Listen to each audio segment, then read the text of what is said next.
शुरू हो जाए मीठू हो जाए बुरा मीठू बुरा सुनो बुरा देखो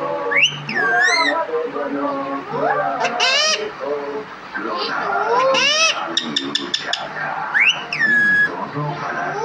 बोला है दिनासा इसका मतलब ये है अपने के बांधने के मुझे असर को खत्म करने के लिए हमें बांधने को कमजोर करना होगा तुम्हारा सपना कभी पूरा नहीं हुआ दिनासा बावजूद कमजोर नहीं बहुत ताकतवर हो गया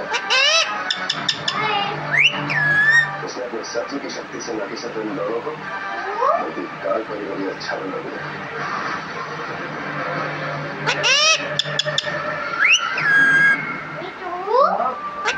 काल में बहुत खतरा